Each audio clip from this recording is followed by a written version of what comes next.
O hacker Patrick Brito disse aqui na Auriverde que foi contratado por Gilberto Kassab para hackear em maio de 2018, ou seja, 4 meses antes da facada, Bolsonaro, os filhos Flávio, Eduardo e Carlos e Adélio Bispo. Só que falta homem no Brasil para apurar e dizer a verdade.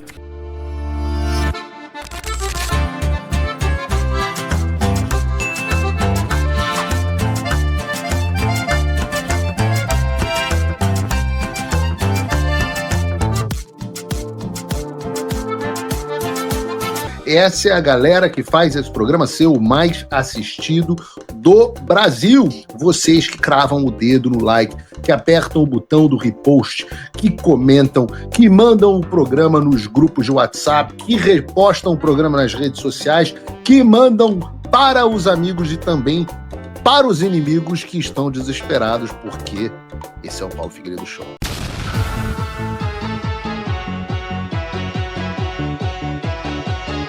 A defesa do ex-presidente Jair Bolsonaro protocolou no Supremo Tribunal Federal um pedido de autorização para a realização de uma cirurgia no ombro direito, agendada para os dias 24 ou 25 de abril, conforme a indicação médica especializada. O procedimento tem como finalidade a reparação do manguito rotador e de lesões correlatas. Na petição, os advogados solicitam que a autorização abranja todas as fases do tratamento, desde os atos preparatórios, o pré-operatório também, passando pela internação e pela realização da cirurgia até o pós-operatório e o período de reabilitação. O pedido inclui ainda a solicitação de análise em caráter de urgência diante da natureza médica da situação. Na última sexta-feira, Pitoli, a defesa havia comunicado ao Supremo Tribunal Federal que o estado de saúde de Bolsonaro havia melhorado e que ele estaria apto para este procedimento cirúrgico.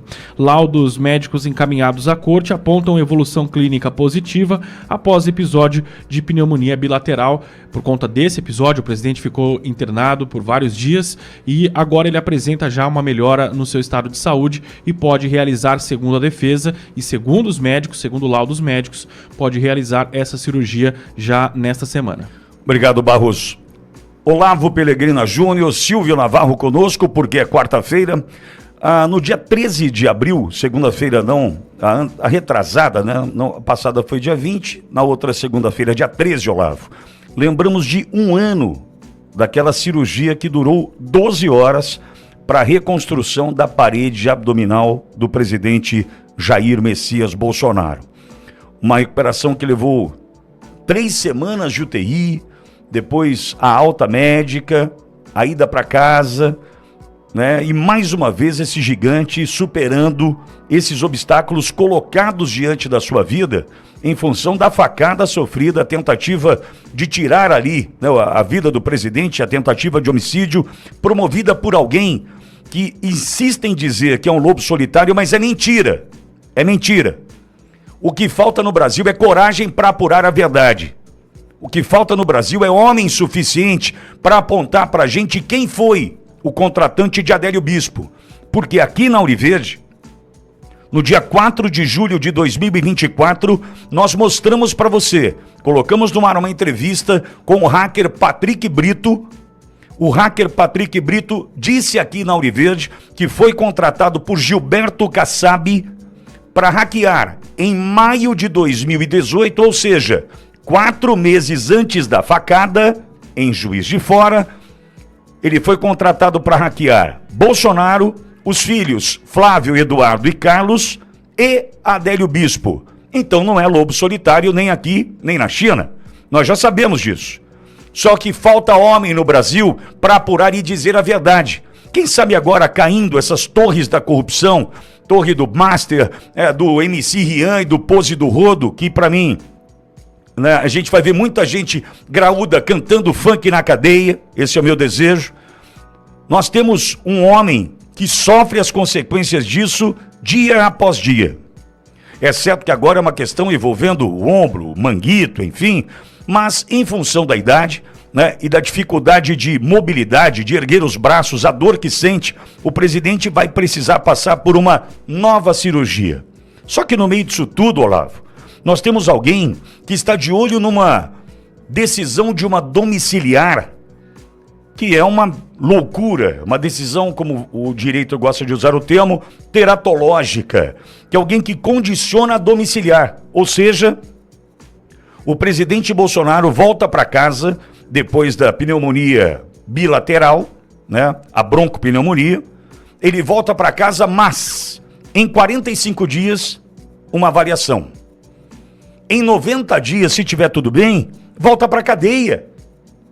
Isso nunca existiu na história do direito no Brasil, mas o direito de Alexandre de Moraes permite, né? Permite essa condição de criar alternativas ao Código de Processo Penal, enfim, esses absurdos. Olavo, os médicos, primeiro usando da ética, da idoneidade, do caráter, eles estão apontando, sinalizando que melhorou o presidente Bolsonaro. Se houvesse qualquer má intenção, eles poderiam dizer, olha, mas ainda tem um quadro. Eles estão sinalizando para o algoz o seguinte, nessa avaliação dos 45 dias ou chegando aos 90 dias, o paciente melhorou. Só que ele é um paciente de 71 anos, segundo os médicos, um idoso frágil e que precisa de uma nova cirurgia. Entretanto, com o medo de ver este homem voltar para a cadeia. Olavo, bom dia. Seja bem-vindo, Olavo. Amigo Vitório, bom dia, amigo ouvinte, amigo Silvio, amigo Wellington. É uma decisão, são decisões cuja capa do processo fala mais do que conteúdo. Só preciso pontuar rapidamente a cirurgia do manguito rotador. Lesão no manguito rotador causa dor, dói pra caramba, determinados movimentos ficam doloridos. Para chegar na decisão da cirurgia, existe o tratamento mais tópico, mas chegar na decisão da cirurgia é que dói pra caramba. Vamos ver também se Alexandre de Moraes não determinará um laudo da Polícia Federal, que agora a Polícia Federal, além das milhares de interferências, é a dona do direito médico, né? Então tem que fazer um laudo, talvez tenha que fazer um laudo da Polícia Federal. Pois bem, Alexandre de Moraes trata com o nome da capa do processo. Não é decisão isenta, não é justiça cega, não. Aliás, deveria ser, para Alexandre de Moraes e para muitos ministros do STF, uma justiça muda, né? Porque falam pra caramba. Então nós estamos cansados dessa seletividade do julgamento, da criação de novos institutos jurídicos nunca antes vistos, nunca não admitidos dentro do processo penal, que as interpretações dentro do processo penal e dentro do direito penal são restritivas e nunca ampliam, nunca são restritivas à letra da lei. Mas o que vemos é o extrapolar. Pitoli, em relação a domiciliar de Jair Bolsonaro, essa prisão domiciliar tem um selo, ela tem um nome, ela tem um título, chama silêncio esse título. Achei que você fosse falar tortura. Talvez a tortura seja fruto ou determinante desse silêncio. Bolsonaro, para ficar na domiciliar, precisa ficar quieto. Diferente de todos os outros que ficaram na domiciliar. Ou ficar doente, né? Porque doente ele permanece, né? Exato. Doente é a chave para permanência, mas o silêncio determinado a Bolsonaro, não pode falar. O maior líder político da direita é calado. É calado em mais uma interferência judicial numa eleição. Não outras tantas que já lembramos, mas mais uma interferência judicial. São tantos escalabros, amigo ouvinte, tantos escalabros, que talvez a visão de futuro da eleição do Senado, a visão de futuro de crimes que não serão alcançados pela prescrição, essa visão de futuro possa causar alguma modificação no comportamento desses ministros. Todo o início de Radar Auriverde Brasil, com esse gigante Silvio Navarro, vem com informações sobre o presidente Bolsonaro. Admiro e gosto muito quando o Silvio abre o programa, mostrando a nossa, em especial a preocupação do Silvio, com relação à saúde do nosso presidente.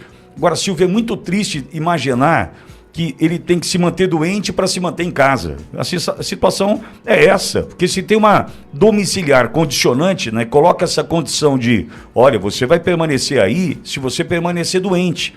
Porque, na verdade, o que a gente quer é o seu fim. Nitidamente é isso que nós temos quando o assunto é a saúde do presidente Bolsonaro. Silvio, bom dia, seja bem-vindo, ótima quarta, Silvio. Bom dia, Pitoli, bom dia, Olavo, bom dia para toda a equipe e para toda a audiência da Auriverde. Pitoli, olha, acho que em relação à parte política, Olavo trouxe muito bem, querem calá-lo, é preciso manter o maior líder político do Brasil, se não o maior líder político da América Latina, em silêncio, dado o potencial que ele tem para colocar o Brasil de volta nos trilhos, se pudesse disputar uma eleição e se pudesse também atuar como cabo eleitoral. Fez isso em 2024 e por onde passou, em todas as regiões do país, ele elegeu prefeitos e vereadores, ao contrário do presidente de turno que está indo embora, Lula da Silva. Pitoli, em relação à saúde do presidente Bolsonaro, eu queria trazer aqui um depoimento. Neste final de semana, a convite dos organizadores, eu assisti a Colisão dos Destinos, o filme dirigido pelo Doriel Francisco, numa sala de cinema em São Paulo para alguns convidados. Tive esse privilégio, agradeço publicamente por ter recebido o convite. E eu saí do filme muito emocionado, todos muito emocionados, olhos marejados mesmo. É uma história de vida impressionante. E é impressionante como o presidente Bolsonaro sobreviveu. Eu deixei a sala de cinema ainda mais convicto que ele sobreviveu pela fé inabalável e pela missão que tinha para cumprir no Brasil. Não há outra resposta. E ali, aquelas imagens, algumas até inéditas para mim, eu não tinha visto, talvez com tantos detalhes, e a reação dos filhos, dos amigos, da família, depois daquela facada, depois daquele fatídico 6 de setembro de 2018, depoimento do Eduardo Bolsonaro, do Carlos, tem as irmãs, a forma como, eu não vou dar spoiler evidentemente, mas a forma como a família reagiu e a mãe dele era viva, o Hélio Negão, e olha, Pitoli, ele sobreviveu pela fé inabalável e pela missão que tinha com o Brasil. Então, quando a gente vê ele sofrendo como continua sofrendo, uma tortura, mesmo que em casa, amparado, assistido pela família, a gente entende que, no fundo, tudo era política e maldade.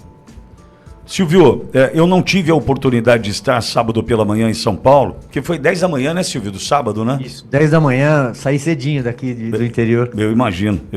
E eu não tive condição, né, mesmo porque a distância, a gente está a 340 quilômetros de São Paulo, e na sexta eu tive compromisso até a noite, né, por conta do Primeira Página, não tive condição de estar, mas torci pelo sucesso. E saber que você esteve ali, eu me sinto representado. Obrigado, viu, Silvio? Obrigado. Eu posso imaginar o tamanho da emoção, eu posso imaginar. Agora, Silvio e Olavo, quando a gente fala do presidente Bolsonaro, eu tive uma reunião ontem, no final do dia, tratando sobre as eleições de 2026. Silvio, Olavo e audiência. Nós temos, nesse momento, agora, estamos caminhando para uma reta que é crucial, que é o montar as chapas. Quem é o candidato ao governo daquele estado? Quem é o pré-candidato, na condição, porque no Brasil eles gostam de mentira, né? Então o Tribunal Superior Eleitoral gosta de mentir a um ponto que a gente tem que ficar com essa groselha de pré-candidato. Isso é ridículo, né? Isso é porque, como a turma gosta de mentir, quem gosta de mentir, gosta de mentira, né? Então a gente tem que ficar nessa história de, não, é pré-candidato, né? Veja, qual é o problema de alguém se assumir candidato no Brasil? Qual é o problema? Veja, se assumir candidato no Brasil com certa antecedência, já demonstra no mínimo coragem. Porque a gente aprendeu também ao longo da jornada que quanto mais cedo você se coloca na condição de candidato, mais apanhar você vai. Vai apanhar de cima embaixo, baixo em cima, todo dia, toda hora. Esse é o candidato? Vai apanhar. É assim que funciona, né? Ainda mais aquele que tem um telhadinho, que mais frágil, vai apanhar. Agora, como a justiça gosta de mentira, né? Então a gente vai falar pré-candidato. eu preciso corrigir porque não tem candidato ainda a governo, não tem candidato ainda ao Senado, todos são pré-candidatos. É um momento decisivo, Olavo, Silvio, é um momento crucial. Quem é o candidato para o governo do Estado? Quem é o pré-candidato para o Senado? 1, pré-candidato para o Senado 2, porque são 2 nomes. Quem é o puxa-voto, candidato para a Câmara dos Deputados, para deputado federal? Quem é o puxa-votos para deputado estadual, para as assembleias legislativas? Esse é o momento que nós estamos vivendo no Brasil. E eles insistem em calar o presidente Bolsonaro. E a estratégia não é prender pelo golpe. A estratégia é inviabilizar o projeto bolsonarista. Nem vou falar de direita, hein? Bolsonarista no Brasil. Porque hoje ainda quem se atreve... Sou de direita e não sou bolsonarista, duvide. No Brasil, duvide. Porque esse cara ele despertou ali atrás. Ele despertou agora, com a chegada do presidente Bolsonaro. Então, veja, no momento crucial... que é a escolha, o presidente Bolsonaro vai ter que se posicionar via carta, próprio punho, ou via Flávio, em quem confiamos e, para mim, o porta-voz do presidente Bolsonaro, Olavo. Importante, Pittoli, que são os partidos nos entregarão candidatos e não teremos a opção de talvez votar em quem realmente queríamos votar. Então é um momento também de pressão em relação a esses partidos, de pressão popular, de fala, de denúncia, para que nós possamos votar em candidatos de verdade, candidatos que terão postura, candidatos que trarão resultado. O Pittoli pontuou os 2 candidatos do Senado. O Senado ganhou um protagonismo, meu amigo ouvinte, sem medida. Hoje, a eleição 2026 traz um protagonismo para o Senado sem medida, diante desse descompasso do Poder Judiciário, desequilibrando a relação dos 3 poderes, ministros extrapolando, cometendo quase que numa frequência importantíssima crimes de responsabilidade, bem definidos na lei de crime de responsabilidade, que encontram no Senado um silêncio e uma inação e uma concordância, porque o silêncio também não deixa de ser uma concessão, que quase que torna permissivo a prática desses crimes. Vemos Gilmar Mendes ameaçando o Zema, vemos Gilmar Mendes falando, olha, não me convidem para dançar porque eu posso aceitar. Isso é ameaça. Isso é ameaça. Nós vemos Alexandre de Moraes legislando, nós vemos Flávio Dino, nós vemos o universo, essa pleiade negativa de ministros que torna a eleição importantíssima. Um momento de atenção, momento de cuidado, momento de alguma pressão, para que possamos votar em candidatos honestos, de direita, com valores de direita, e não candidatos que se prostituam por verbas, se prostituam por dinheiro para gastar, ou por algum poder, ou por um cargo em estatal, por um cargo em empresa pública. Momento decisivo para os próximos anos do destino do país. Olha, ontem eu recebi, por exemplo, Silvio, a informação de que ficou definido como já pré-candidato ao Senado em Rondônia o nome que eu desejava, lutava e queria que de fato fosse apresentado, porque eu sei da sua lealdade para com o presidente Bolsonaro, que é o Bruno Scheid. O Bruno Scheid, quem anda com o presidente Bolsonaro conhece o Bruno Scheid. É uma pessoa, é um amigo, é uma pessoa querida, uma pessoa batalhadora, lutadora, enfim. E ontem eu recebi essa informação, nessa reunião que tive no final do dia, desse nome já definido, como, por exemplo, como pré-candidato a deputado federal pelo Rio Grande do Sul, do Coronel Ustra. Ustra, que foi 01 da segurança do presidente Bolsonaro, via GSI, respondia Augusto Heleno, mas foi o 01 da segurança do presidente Bolsonaro, né, ali cuidando da segurança do presidente, de um presidente que desafia a segurança pessoal, porque anda de jet ski, porque anda de motocicleta, porque para na padaria. Cuidar da segurança do presidente Bolsonaro dá um livro. E o Coronel Ustra agora já fica decidida, então, a condição de pré-candidato a deputado federal no Rio Grande do Sul. Veja, por que estou mencionando esses dois nomes? Porque sigo na torcida pelo Coronel Melo Araújo para o Senado em São Paulo. São nomes do presidente Bolsonaro que surgem através do PL, né, como pré-candidatos, repito, a uma disputa que nós vamos ter que enfrentar. E saber que a gente está apresentando nomes em Rondônia, como, por exemplo, repito, pré-candidato ao Senado, Bruno Scheid. Rio Grande do Sul, pré-candidato à Câmara, deputado federal, Coronel Ustra. Isso vai servindo como um bálsamo. Opa, isso é energia. A gente vai trabalhar por nomes que a gente confia, que a gente tem a certeza de que o Bolsonaro escolheria. Se é que não está escolhendo via Catinha ou via Flávio. Mas, Silvio, é importante a gente entender, ter a segurança da escolha de quem a gente vai poder tratar aqui, porque ou é decisivo ou não é essa eleição. É óbvio que é. Silvio vem defendendo esse assunto no radar, dia sim, dia também. Por exemplo, o Senado são dois nomes. Quem virá em Rondônia com o Bruno Scheid?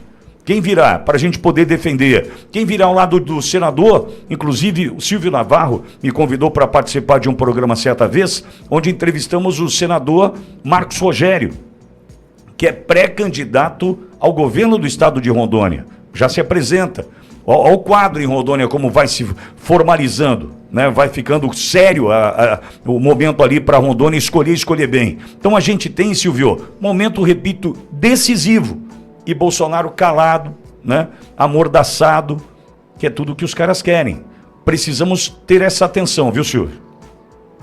Sem dúvida, todos esses nomes que você trouxe são ótimos nomes e a gente conhece a estrada. Eu tenho insistido muito nisso, Pitoli, que é buscar a referência, buscar a estrada. O que aquele nome dizia há 1, 2, 3 anos, como ele se comportou nos últimos tempos, principalmente a lealdade ao presidente Jair Bolsonaro, aqueles que de fato pretendem resgatar o que o presidente Jair Bolsonaro deixou, porque infelizmente a sucessão presidencial foi pelas mãos do PT, do consórcio de poder PT-STF. Portanto, é importante compreender quem são os nomes. E, infelizmente, o presidente não pode, neste momento, elaborar o tabuleiro, montar o tabuleiro com todos os nomes que ele gostaria em todas as posições para jogar. Eu tenho certeza que o presidente faria 27 governadores e 54 senadores. Talvez perdesse uma vaga aqui em um estado, tem um outro estado representante de esquerda mais forte. Sabemos que isso é possível, claro, é uma democracia, são casas legislativas. Mas o presidente, por onde passou em 2024, deu este recado. O Brasil segue aquele que o presidente aponta. Portanto, prefeitos e vereadores. O PT, se a gente colocar numa régua, o PT fez uma capital do Brasil no segundo turno no laço, que foi Fortaleza. Uma. O PT praticamente passou em branco no maior estado da federação, que é São Paulo. Fez 4 prefeituras e não são prefeituras grandes. O PSOL não tem nenhuma prefeitura. E se você olhar no número total, o PT fez 252, menos do que o PSB, por exemplo. Então a esquerda não tem, o Lula não é um cabo eleitoral, o presidente Jair Bolsonaro é, e por isso ele foi silenciado. A eleição para o Senado é fundamental, porque é o Senado a casa que pode colocar freio no Supremo Tribunal Federal e devolver o Brasil aos trilhos institucionais. Então eu acho que essa eleição é fundamental. E acrescentaria o seguinte, infelizmente há interesses partidários no jogo. E faz parte do jogo eleitoral, sabemos como é que funciona no Brasil. Infelizmente, mesmo no PL, partido do presidente Bolsonaro, tem gente que joga contra os interesses do presidente Bolsonaro. E aí aparece um nome aqui, aparece um nome ali. E temos nomes mais fiéis ao presidente Bolsonaro em outras siglas até. Porque a direção do PL, eu estou criticando, é uma crítica minha particular, Vitória. A direção do PL muitas vezes contraria a vontade do presidente Bolsonaro. É verdade. É verdade, você tem toda a razão.